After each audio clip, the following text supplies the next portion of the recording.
आपलं बालपण सिद्धांच्या डोळ्यासमोर तरळलं.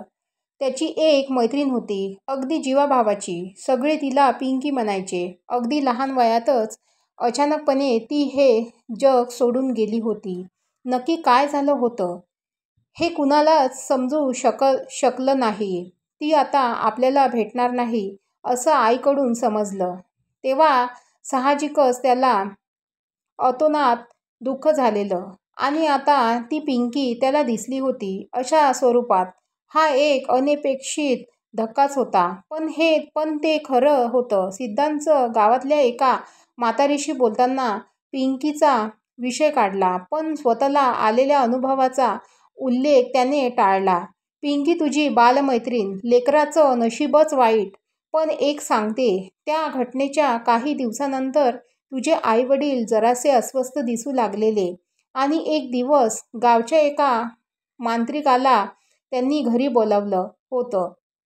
काय प्रकार होता ते गुपितच राहिलं. पण तू आता कल्पना करू शकतोस, तू या साऱ्यापासून अलिप्त राहिलास. ही देवाचीच कृपा. सिद्धांत शहराला आईची तेव्हाची अस्वस्थता त्यानं पाहिली होती.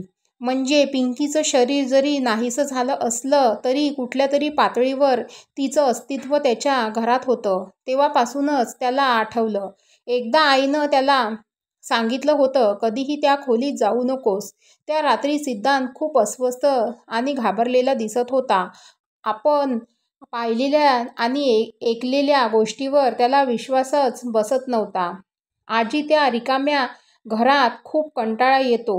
हो, अन बाहेर तरी किती वेळ काढणार, सिद्धांत म्हणाला. त्यावर म्हातारी किंचित हसली. त्या दिवशी रमेश आलेला, पण घरात आला नाही. उलट मला सांगू लागला की परत जा, इथं काहीतरी आहे म्हणे. असं हो, तुम्हीच सांगा. मी स्वतः एकटा त्या घरात राहतोय. मला काहीतरी दिसलं असतंच की. तेच तर, या रमेशसारख्या शिकल्या सवरलेल्या पोरानं अशा गोष्टींवर विश्वास ठेवावा, म्हातारी आश्चर्याने म्हणाली. तेच तर बरं. आजी, तुम्ही याल संध्याकाळी घरी? मी. म्हातारी जरा चपापली, पण मग हसून म्हणाली, बरं येते म्हातारी. संध्याकाळी सिद्धांतच्या घरी आली. त्यानं तिला चहा पाजला, तिच्याशी गप्पा मारल्या. बोलता बोलता सिद्धांतची नजर खिडकीकडे गेली. खिडकीची चौकट अंधारू लागली होती.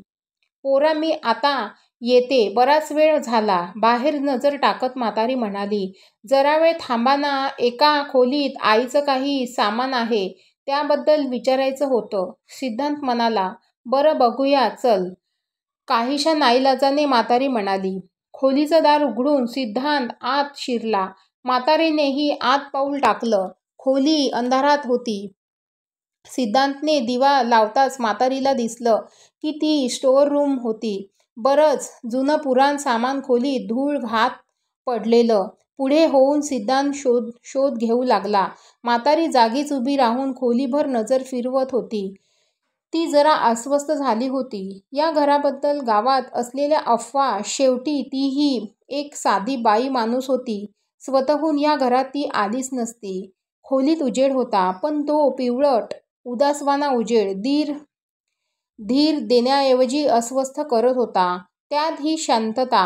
पण एकदम ती शांतता भंगली. कुठूनसा खडखड आवाज, असा आवाज आला. मित्रांनो, पुढचा भाग तुम्हाला पाहण्यासाठी मी लवकरच तो शेअर करणार आहे. थँक्यू.